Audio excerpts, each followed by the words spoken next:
Ooh. Welcome to this week's Real Talk with Jill and Tia. And as you can see, our special guest, Angela Pumo. Ciao, Welcome. everybody. Hi, welcome. Welcome, Angela, to the show. We're excited to share you with our audience today. Aren't we? Like, who doesn't want to know about everybody's godmother? Yes. Like, doesn't that just pull you in? You're like, what does that mean that we're getting leadership lessons from everybody's godmother today? Right. Yeah, so we're excited about it. We're excited to learn how you got the name Godmother throughout your career. We're excited for you to talk to us about leadership over your career, what you've seen, but then even the type of leader you've evolved into. And then we love hearing from our audience. So if you're out there, say hello to us in the comments. Let us know where you are listening from and watching from. And then add your perspectives, your questions, your comments, because we will incorporate them into the show. And if we don't get to them, we will talk afterwards because we do go back and comment on the video. So we're excited to hear your perspectives as well. We are. And of course, you know how we like to do this, right? We love seeing where everybody is joining from. Yes. So drop in the chat. Where are you joining us from? Mm-hmm. Mm-hmm. Angela, we're both here in the Midwest, right? You're right outside Chicago? I'm in the Chicago area. I live like 15 minutes from the O'Hare Airport and 11 miles from downtown, smack dab in the middle of Chicago. So been here most of my life. Whoa. Greatest city ever. Sorry, everybody.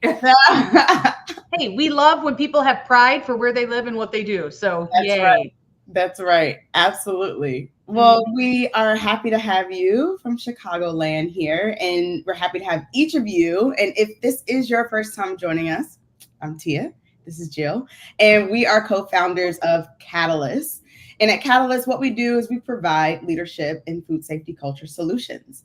When you think about doing food safety culture right, we help you operationalize your vision, your strategy, sometimes even help you create it if that's the support that you need. And then we all talk about those leaders that we need, right? We're on a mission of transforming how we lead in food. And so that means we need relevant leadership skills. And so we help our clients and people like you develop those leadership skills you need to be better leaders out into the world and take care of people. Yes. So we're happy that you're here with us. We're happy that you are excited about today's topic with Angela. Yes. So, I love when we jump right in because we have Angela, the amazing Angela with us. So, Angela, people hear us talk about you're everybody's godmother and that you're amazing. So, would you even start us off by just sharing, like introducing yourself and your journey in this food world? Well, it started a long time ago when I used to make meatballs with my grandma. I'm going to show you what I have on my desk here. This is my grandma, my Sicilian grandma over here. And I just love her. She was a big Cubs fan too. So that's where I got the why I love baseball. But she used to, I used to be able to make meatballs with her when I was little. I mean, that's what you do when you're a kid. And then it just takes off. My whole career was in food from, my first job being at a regional fried chicken chain called Brown's Fried Chicken, which was owned by somebody in the Portillo's family. If everybody knows Portillo's, it's widely known. They don't really exist anymore, but that was my first job. And, it's been ever since. And I've evolved from being in food service to ingredients and worked for some really, really wonderful companies like ADM, Ingredion, the Stern Vivial Group out of Germany. And it's now I get to work for Sethnis Roquette, and I'm just loving where I am in life. And, when you have the experience I have and you've come across so many people and you walk into expos and everybody is coming to say hi and you're passing them, whether you're in the coffee line or whatever. And it just stuck that, many people go, you're like everybody's godmother. You always have time for everyone. Mm-hmm. And godmother, people are like, why not mentor or coach? godmother's a term of endearment. And when really enjoy other people, and it's not what are you doing for me lately? We get enough of that in our life. We've got enough going on. I'm sure mid-year reviews are either in process or finishing up. I'm just that person that's there no matter what kind of day you're having, good, bad, ugly, doesn't matter. You know, and that is so fitting, because when I think about you, Angela, I think about no matter what's going on, what you've always made time for others. You're always thinking about others. I never feel rushed. Like, you always create this space where you're like, I have time right now.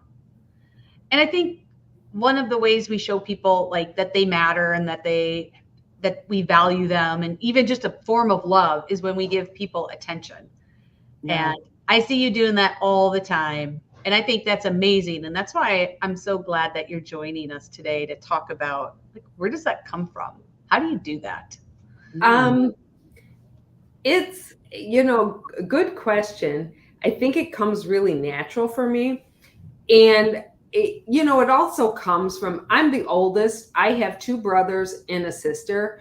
And, I have a brother who's a year younger than me. My other brother is 3 years younger than me. And then my sister's 9 years younger than me. So being the oldest, and it's still to this day, I still am there, want to take care of them. Even though we're all older and everything else. I just wanted to take care of them. It was just the thing about being the oldest sibling. It's that saying that, you could be mad at your sibling or whatever and pick on them. We all were picked on each other when we were kids, but don't let anybody else do it. That was your job. So when other people would, get into one of my siblings' face or not be nice to them, I wanted to just rain down on them. Right. And so that just continues, because I always felt that treating people like human beings, you don't need a course in it. It should just be there, because we're all human. We all are on this earth breathing. And what more can you give to somebody but just being kind, aware, and, just listening. And it doesn't matter what they have to say. Yeah. Because it's important to them. Yeah.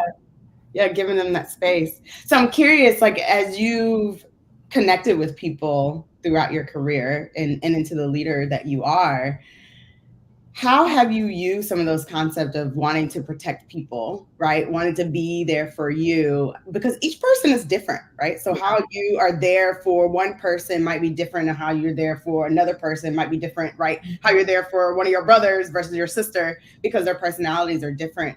So what have you learned over the years to say, what do you focus on to say, okay, this is how I'm going to connect with this person, or show that person that I care about what they have to say and what they're doing?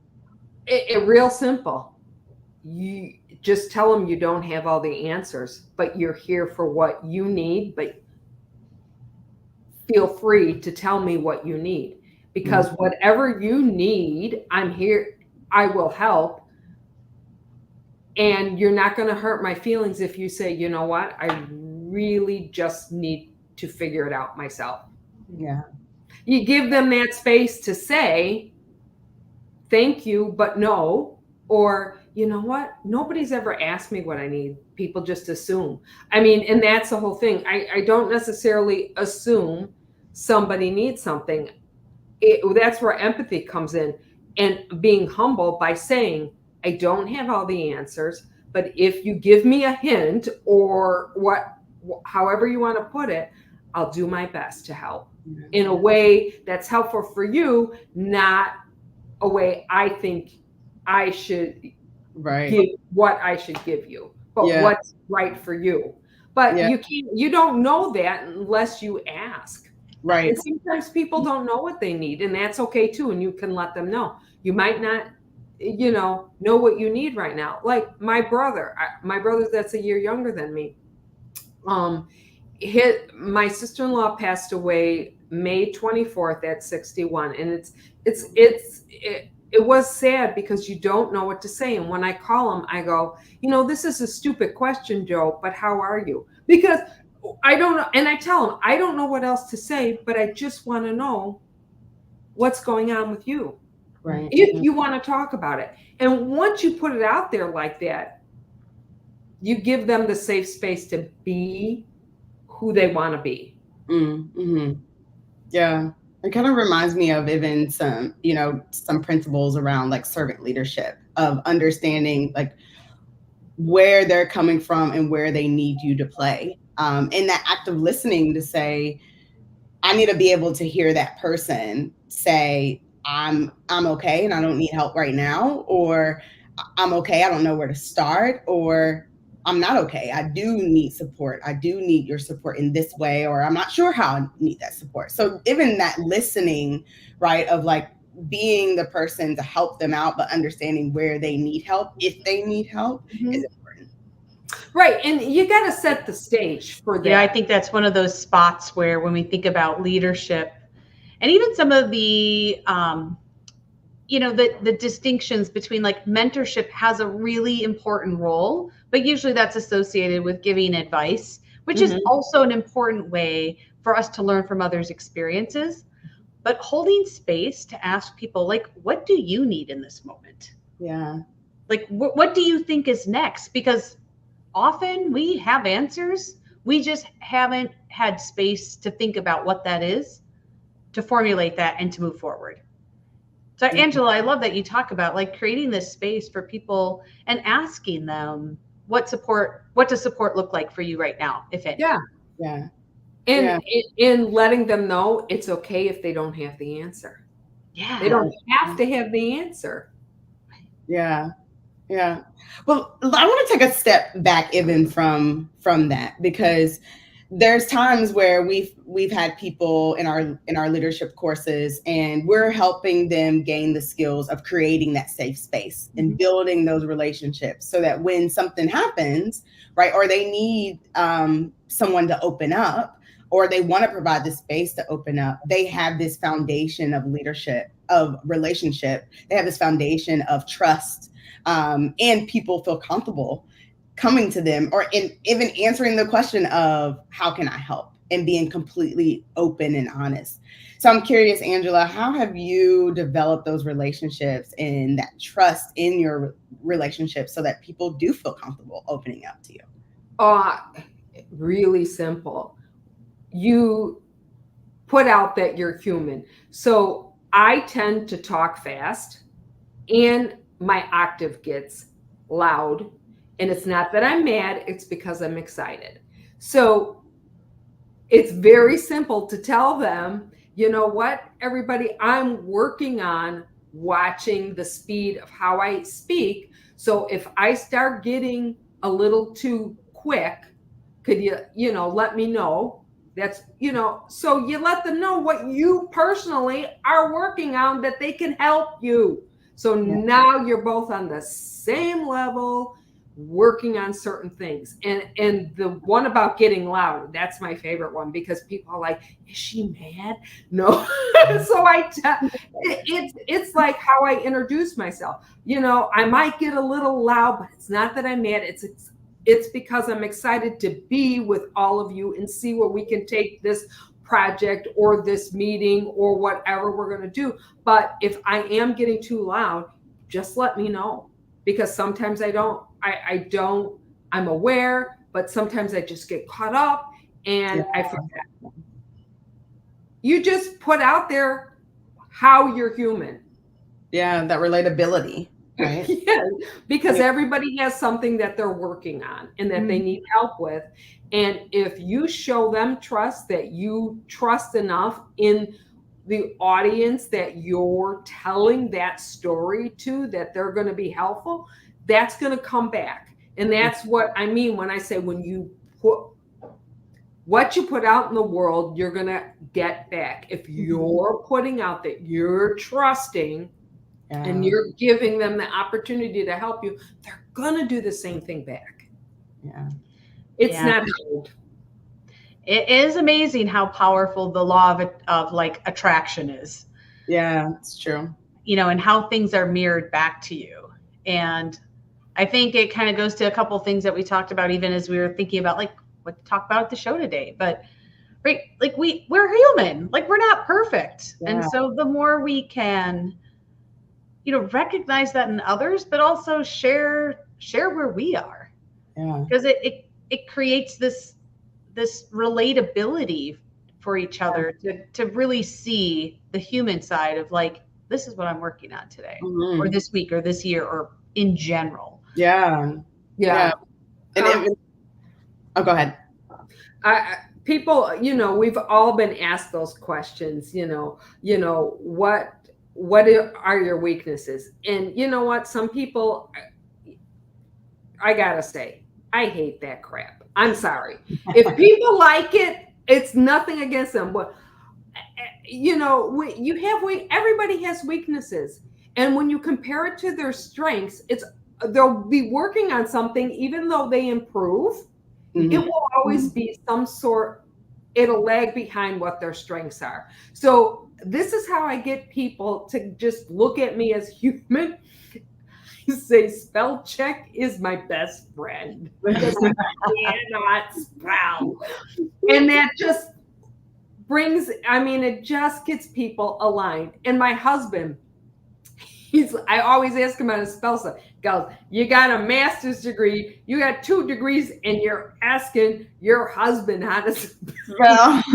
Yeah, I'm the same way. And it breaks it down. It puts you all on the same level, because you know what? You don't need a title to be a leader. You don't need to be a director. You don't need to have direct reports. You don't need to be vice president. You know, you don't need to have the biggest account in the company. People lead at different times in their life with whoever walks across their path. It's your opportunity to give back. Yes, that is so true. I think that's one of the things that we talk about often, is that when we say leaders, we're talking about you, right? Like we're talking about you. Organizations hire you to be leaders in their organization, regardless of title or where you are. And really, cultures need that. Cultures need you to be a leader where you are. And so I think that's very good. I hope we get to a point that we don't have to, you know, continuously say like leaders are everywhere and you are a leader. You don't have to have direct reports to be a leader. No. There is skill in self-leading, right? Yeah. It still takes skill to know how to show up every day and be intentional, to show up and care about people, to show up and still create safe spaces. So when we think about leaders, I think that's one of the misconceptions just in the industry is, you know, leaders are just the ones by title or a manager or a high performer, when really these skills are human skills for everyone. Yeah, because you're working with people, right? In every aspect, you're working with people. You have to work with someone else. Even if you are a singular person in your own business, if you still have to work with people, you still have to work with your clients. And so, like Jill said, like those are human skills that you need in order to be successful. Before, I just wanted to also call out that, Angela, what you're talking about is also around transparency, which I think leads to that trust. Yeah. In pieces that people are looking for on how do my leaders, right, regardless of title, regardless of direct reporting, how do my leaders show transparency? It's hard for someone to open up and be transparent with you when they feel like you're hiding something. Yeah. And if I can give anybody a word of advice, and I'm not one to give out advices, please stop saying, if I was, to be honest with you, stop saying that, please. Because that means you're lying all this time. Right, I know. To your point about transparency, just go, you know, hey, I want to put something out there to get everybody's feedback. That's being transparent. Right. But whenever I just notice a lot when people talk about something, they'll say, and to be honest with you, that stop, we got to stop saying that. Yeah. Yeah. It's a common phrase. It is. And I have said to people, you mean you've been lying to me all these years I've known you? And then they start thinking about it. Right. And when you talk about transparency, that's what it is. It's just being forthright, honest, and being transparent with what is going on. Yeah. Yeah. Because there's nothing worse when you find out later, like, I'm going to say typically this happens at organizational, like different levels. Like when you find out later, like your manager knew about this for 6 months, but said nothing. Right. Yeah. And there's the difference between like company secrets and being human. Yeah. And yes, there may be information we can't disclose, but how do we step into the space of transparency? Because none of us like to have uncertainty. None of us like to be blindsided. We all like to have this connection, and that can only come when we're being transparent and authentic with people. Mm-hmm. Yeah. I mean, I think it's a piece of Angela, you were even saying it earlier, where it's just putting it out there. Like there are some things I can't talk about around this topic. And there's some things that I can talk about. The things I can talk about, I'll make sure that I talk about those things with you. Yes. If you hear of anything and we haven't talked about it, let's talk about it. Right. So like even saying that and putting that out there opens up conversation and provides transparency versus like not saying anything at all, knowing that you could know information. And people probably also know that you know information, right? Because it's hard to keep secrets anyway, the larger the organization is. So certain people know things, but to have that transparency to say, these are things that I can talk about, these are things I cannot talk about right now. Yeah, and just by saying that, Angela, I want to circle back to to be honest. Yeah. Because I think even yesterday, one of the things we talked about, and I'd love to get your thoughts on this, is like how much words matter. Oh, yeah, language. Yeah. Yeah.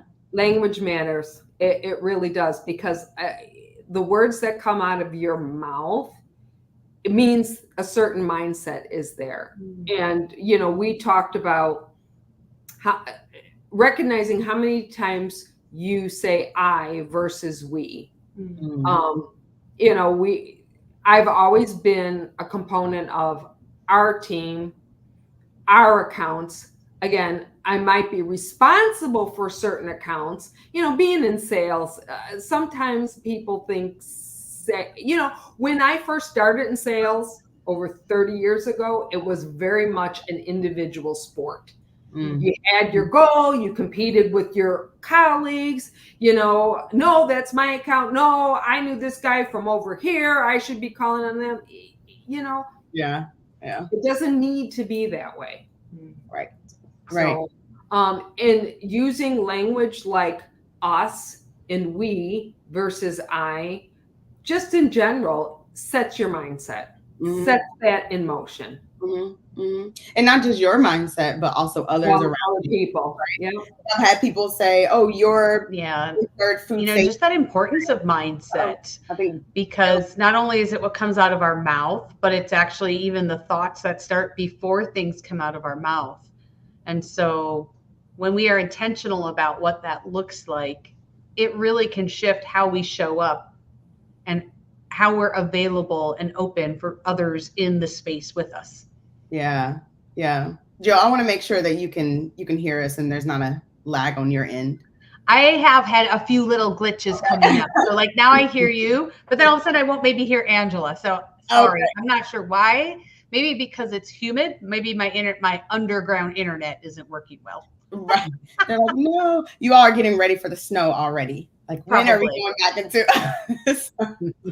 But I think you're absolutely right. Like just that shift in us, this is ours to mold into what we want it to be. That's representative of everyone here is so important.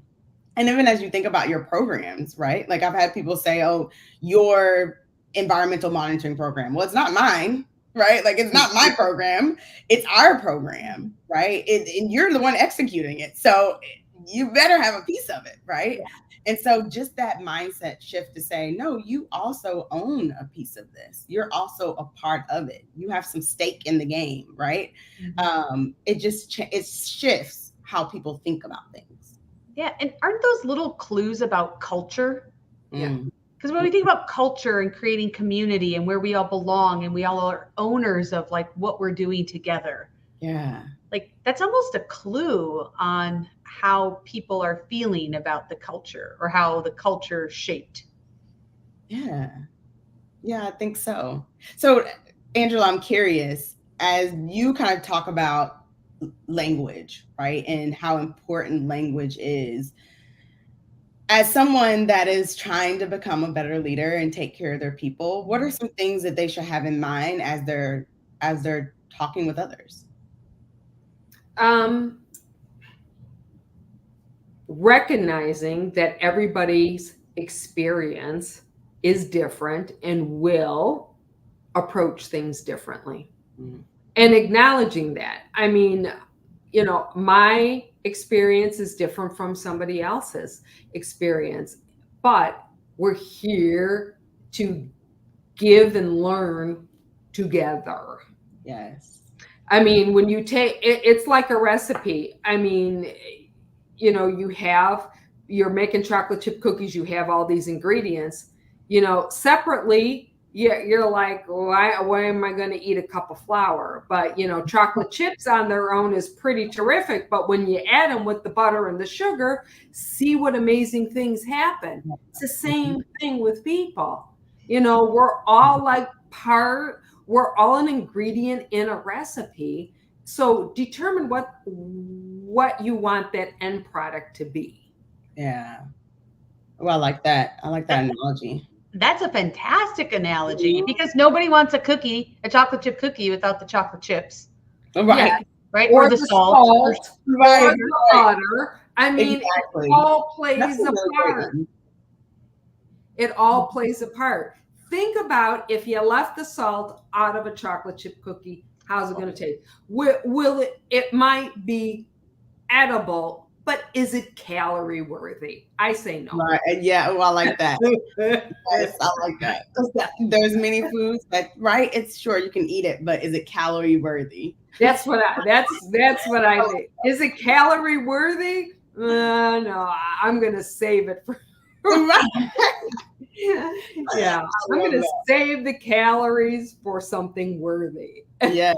That's such a great analogy, just being in the food industry, right? Like as we think about developing products, we develop a product and we say, this is what we want it to be, right? Like this is what we want our chocolate chip cookie to look like. Because there's a lot of chocolate chip cookies out there. Some are more gooey, some are harder. Like, what do we want ours to be? How many chocolate chips do we want in it? Yeah. Right? Like, what is the browning? What do we want that to look like? And then once we get there, then we each have a role to play to get to the final product. And just thinking about how food works and food manufacturing works, it's like, I like this analogy. I'm going to play around with this analogy in my head because it's true. Like we need each of those ingredients, but that end product, which is like our culture, right? Who we show up as every day. That's our ultimate goal. That's what we're all working together to serve. Right. And you know, we've all been at companies where culture might have been questionable or whatever it may be, but you as an individual have the opportunity to set a path once you walk in the door every day. Yes. Yeah. I mean, put out what you want others to feel, what you want to happen. If you want it to be a meaningful day, that's what you need to put out no matter what's thrown at you. Yes. Yes. Absolutely. Because people will notice, right? Like if you're the salt and this cookie has had no salt and people have been eating calories that are not worthy, then you come in and you introduce your salt, people are going to take notice. Ooh, this is a little bit different, right? This is better. how are you doing it? Right? Like, what are you doing here that's making these cookies so much better than what we've been having? People notice that. And that's when you really start seeing true culture change, is when people start latching on and saying, ooh, I want some of that. That takes us closer to who we want to be. Yeah. And what we want to give back to others that we cross our paths and come in contact with. Yeah. So Angela, that kind of makes me circle back to, part of like being everybody's godmother, right? Part of it is this gift that people have to give. So like if I'm the salt and I'm holding back on my salt and what I have to give to the cookie, like I'm not helping at all. I'm just there, but I'm not offering what I can.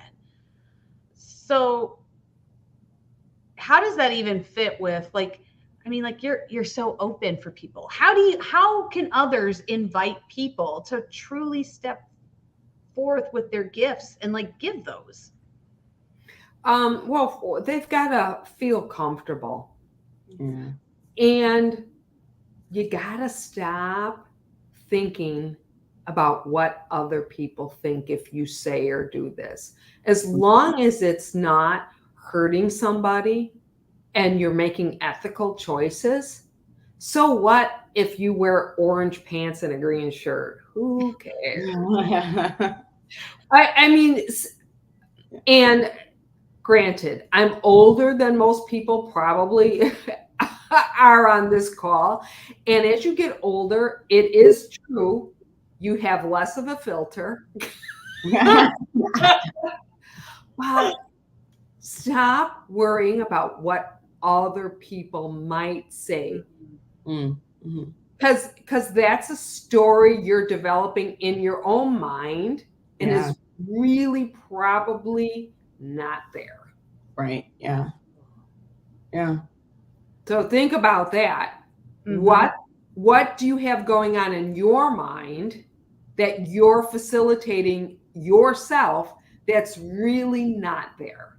Right. You've got to stop worrying about what happens if I run into this person and they don't like what the shirt I have on or what my presentation is. No, if you put forth the right intent and effort to serve, people are going to see that. And if there's somebody out there that, is critical or whatever, there's something deeper going on, and it's not about you. It's really about them. Yes. And that's such a great point, because many times we do make up these stories and it prevents us from moving forward, right? Versus leaning into who we are. And that's why it's so important to have, to have self-awareness and have these skills to be able to talk about it, but also acknowledge, right, that if someone gives you feedback or says something, that it's about them. And how you overcome that if you need to, right? Like if this is a key stakeholder that you need to get on board, then even that acknowledgement and that awareness of, okay, this is about them. How do I learn more about them, what they need, right? In order for them to get over whatever it is you need them to get over, versus like worrying about yourself and inserting yourself into the situation. Yeah. We give people so much credit that they're thinking about us all the time, when in reality, we all are mostly thinking about like what I need to be doing, where I'm going next, what I need to do, how I missed this, blah, blah, blah, blah, blah, blah, blah. Right. So I love that part of like, be the freedom to be who you are. Yeah. Because people are, we're here to all be together, but most people are kind of caught up in what they're doing. So just do you. Yeah. You've got to do you. You got to do what's right for you. Again, as long as you're not stepping over somebody and it's ethical. And, I always say you have to do you. Yeah. But you also have to not worry about being perfect. I think we talked about that, because the perfect thing is subjective and it's overrated. Yeah. You have that kind of mentality. And by all means, everybody here, learn to laugh at yourself and give yourself grace. Yes. Absolutely. I mean, and other people. But you got to start with yourself. Yes. Yes. Give yourself grace, right? And don't lean into perfection, right? What does that mean? I mean, Right, exactly. Like what's perfect to me is different than what's perfect to you, different than what's perfect to someone else, right? Like that's why you're never going to be perfect, right? Because what that means to someone else, is very different. So it's important to understand yourself. Like, where do you want to be? Like, what's right for you? Yeah. What's right for you is going to be different than what's right for other people in your neighborhood, in your community, your colleagues. I mean, but it's not wrong. It's just different. And it just works for them. Yeah. Yeah. Yeah. My phrase lately to any friends listening out there, I'm like, are we judging or are we loving? Yeah, that's a good one. That comes up a lot lately in so many areas of my life and conversations with people lately, where like, how do we really think about wrapping things around, wrapping love around it versus like you said, we all have so many perspectives and there are so many choices. Why can't we just recognize that one person's choice or even an organization's choice doesn't necessarily mean it has to be our choice? Right. Yeah. Yeah. So it's very interesting even thinking about this from like a leadership standpoint, because you're one person, right, that's living in your values in your life, and so is all of your teammates, right? And that's how we want them to live, right? We want them to show up authentically. We want them to live in their truth. And as leaders, right, and I think like this is the burden of leadership, is that we still have to be able to lead and take care of each one of those people that's different, that have different experiences, that think about life differently, that have different values and beliefs. We are still responsible for taking care of those people and loving those people and making sure that they have what they need to be the best versions of themselves. And it's definitely possible, right? But it takes intention and awareness and human skills, right, to be able to continue to connect and shift as people shift. All the time. Yeah. Mm-hmm. And then, I mean, it's not easy when you have, people you're responsible for. But I kind of say we're responsible for each other. So, Yeah. It goes back to, don't be afraid if you have direct reports to tell them, I'm working on something. Can you help me? Yeah. I have done this many times where I've constructed emails and I would say, hey, so-and-so, can I read this out loud to you? I want to make sure the tone or whatever. And they would go, you know what? If using that word kind of, was a little hard on my ears, maybe we try this word.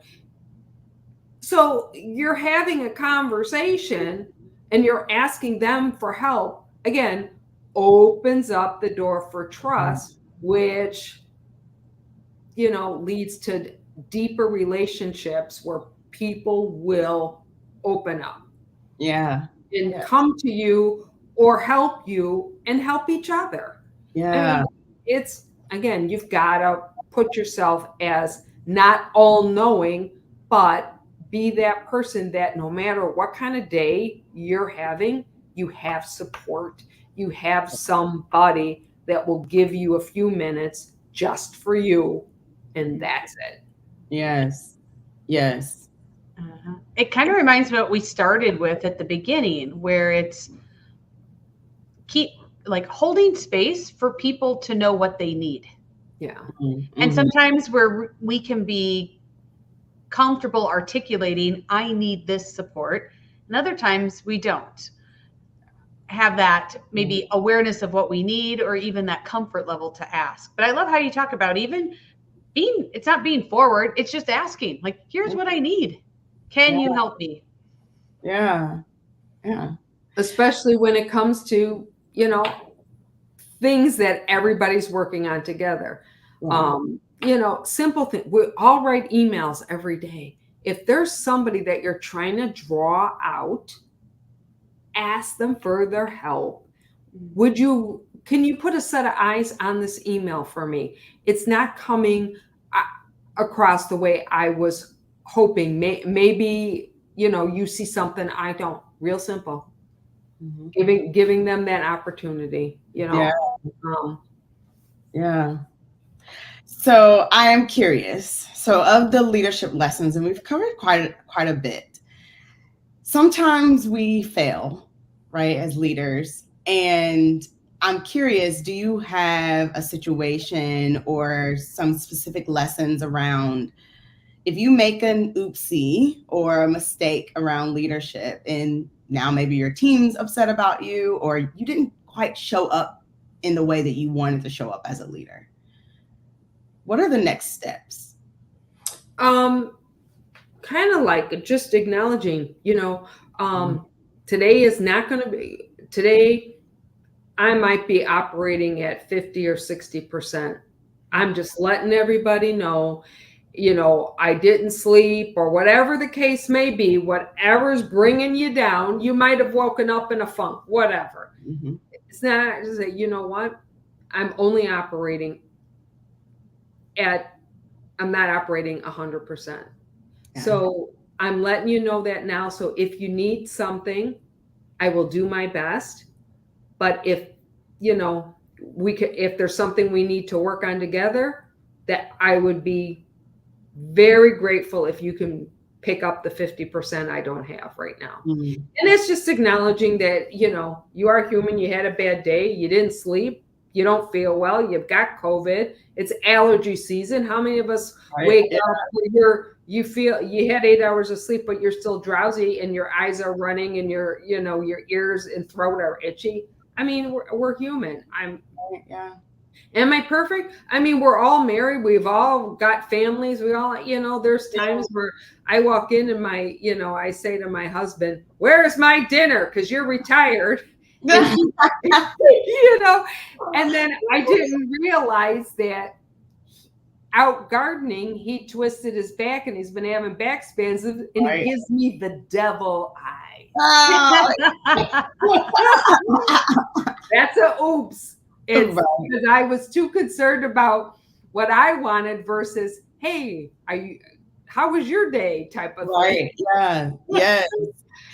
And I guess some of it, when you ask me, I can be very reactionary. So you try to slow it down. And that's a whole thing. When you have that oops, I find I was reacting or going too fast and not taking it step by step because, I threw 3 balls in the air and I should have only had 1. And that's just being aware of what's going on. Yes. I think you have some really great points. One that just stands out to me is just that awareness, right? The awareness of, if you can have that self-awareness ahead of time and be like, okay, like I'm not at 100%, I'm at 50%. And so give me a little grace today. Or even after the fact, right? Where it's like, oh man, I wasn't as aware that I was trying to juggle 3 balls when really I needed to be focused on 1. I think that's extremely insightful. Well, and that's the whole thing, because you're going to make mistakes. Everybody makes mistakes, but being aware and not being afraid to say, you know what? When you called, I was in the middle of an email and I kept on going and only had half an ear. Yeah. Yeah. I mean, I don't do that anymore. Years ago, you had to get everything done and don't pick up the phone. Right. Seriously, finish your email and then call them back. Yeah. But if you pick up the phone, you better stop what you're doing so you can pay attention. Yes. The acknowledgement too of like, man, I was not listening, right? Like, and then do better. Right. So I love that you add where it's like, I have this acknowledgement of, I really only had half an ear. I was working on something else. I apologize about that. Let's take some time. But then in the future, not answering or stopping what you're doing, like showing that improvement, right? And getting better. That's what we all want. The one thing that drives me absolutely crazy is when you call somebody, they pick up the phone. I'm in the middle of something. Let me call you back. Well, don't pick up the phone. Right, yes. Right. I mean, that's just me. Some people might not. That's just one thing that drives Do you me tell them, crazy. to be honest, you shouldn't be picking up the phone? No. Yeah, I say, then don't pick up the phone. Let me leave a message. Right. Yeah. That's so true. That's so true. That's true. I just think you- about like people you call and they're like, let me call you right back. You know? Because when you pick up the phone and you hear somebody's voice on the other end, that means they're ready to, you want to talk to somebody. Don't let them hear your voice live. Right? That's just me. That's a little craziness from Angela.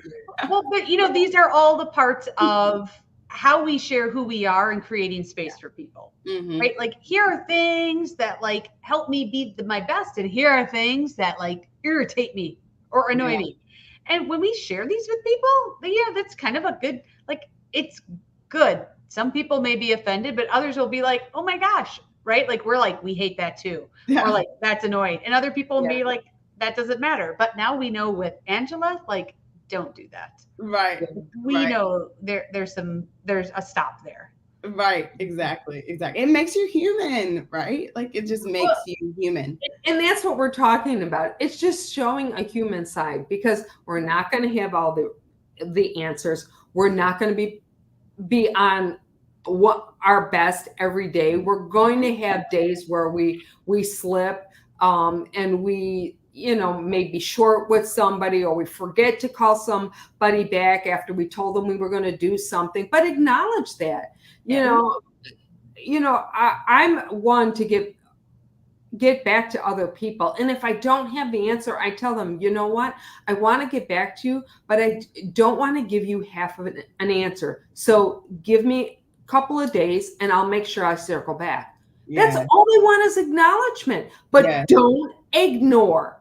That is, there's no excuse to ignore somebody on purpose. If you get busy and you overlook something or you didn't see it, that's one thing. But when they're always emailing me, I'll get to it when I get to it. No, don't ignore, acknowledge. Yes. That's big. It is. Big. It's like respecting respecting each other as humans, and that we all have needs and we collaborate together. Mm-hmm. Yeah.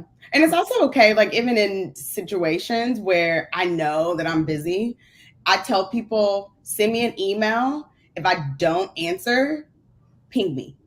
Come and tell me, hey, like, I sent you an email about this, and then I'll know that it's there, and I'm able to acknowledge it and go with it. If it's urgent, just ping me, right? Mm-hmm. So it's like, I think that's even setting up really expectations and who you are and what you're working with today.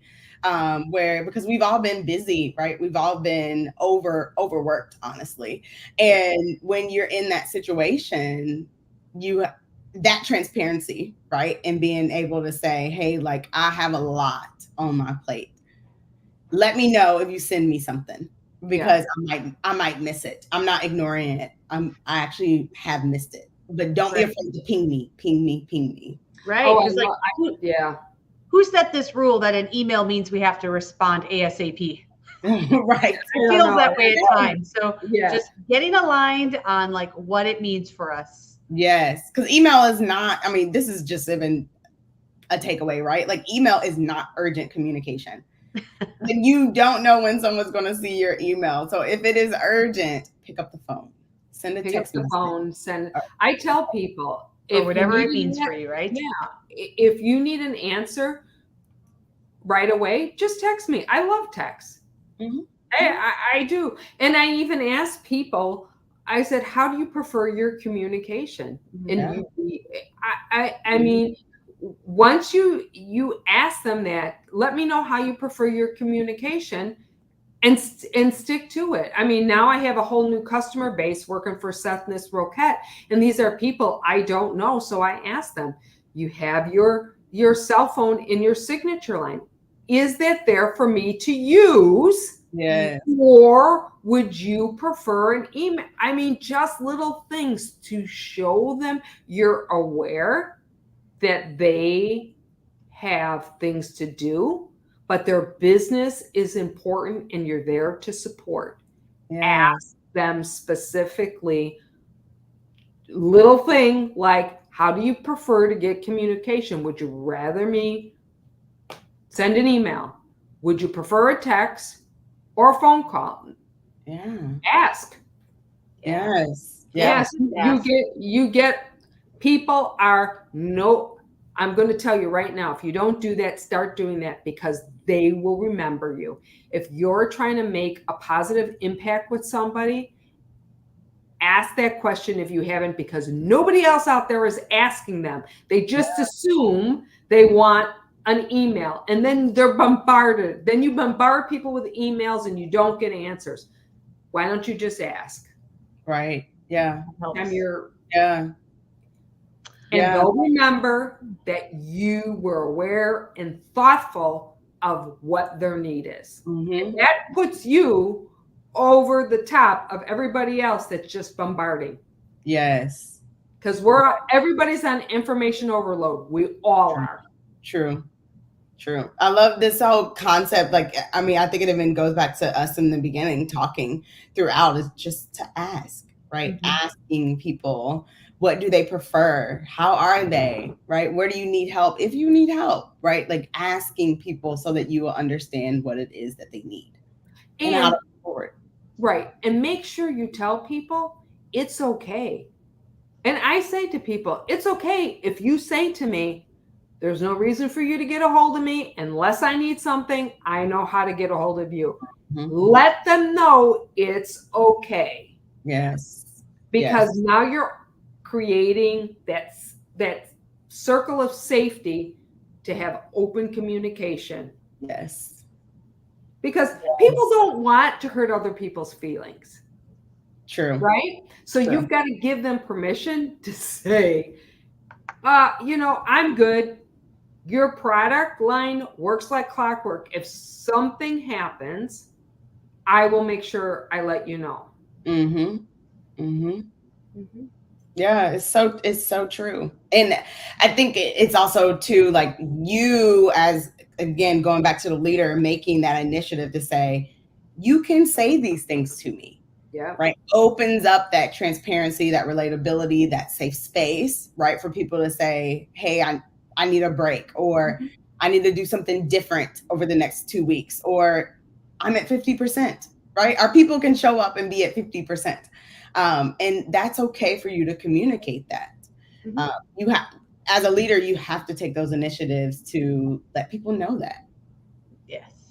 It all starts with you. Yeah. Somebody's got to just, put everybody at ease and just let everybody know it's okay to be human. It's okay to laugh. It's okay, if we disagree, as long as it's done in a respectful way, and that we all keep the bigger picture in mind. The bigger, we're all here for that. We're not all here to jockey for a position. Right. There's something bigger here we need to accomplish together. Yes. Wow. Yes. Well, Angela, we have covered a lot of things today. So I know our audience has probably got a lot to process with, between insights, like nuggets of information, and probably just other things that have bubbled up. But as we kind of close out today, what are 2 or 3 things that you really hope our audience takes away with them? Don't forget to have fun, laugh, enjoy life, and just, remember that there's somebody out there, you don't know who, might come across in your path. Make sure you look up and smile and look them in the face and just let them know that you're glad they're in your world, whatever that may be. Yeah, I love that. A smile communicates so much. Like, Yep. I see you. Yes. That's it. That's awesome. I love that. Angela, it has been such a pleasure having you on our show today and sharing. Thank you so much. Thank you, Jill. It's just wonderful how we all met. Yes. Right. You never know. You never know. You never know. Yeah, but thank you so much for sharing this time with us and with our audience, because anyone who listens is definitely going to walk away with some value here. So yes, we'd love that. And if anybody has any questions, ping me on LinkedIn. I'm the LinkedIn queen. Message me, please. And why wouldn't you want to message Angela? She is everyone's godmother. Right. Reach out, connect, and introduce yourself. Yes, and we do have you linked with the show, so it'll be easy for people to find you. Yes. Well, and thank you to our audience for being here as well. We appreciate having you join in, share thoughts later, and even tell us what else do you want to hear about, because we're here to engage and share and learn together.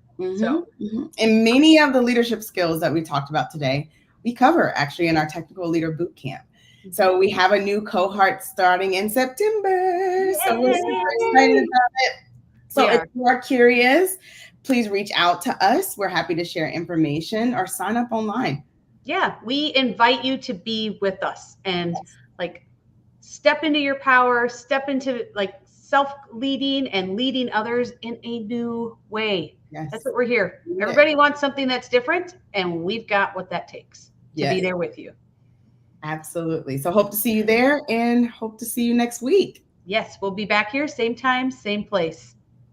But until then, make it a great week, and we will see you then. Bye, everyone. Ciao. Thank you both. Thank you.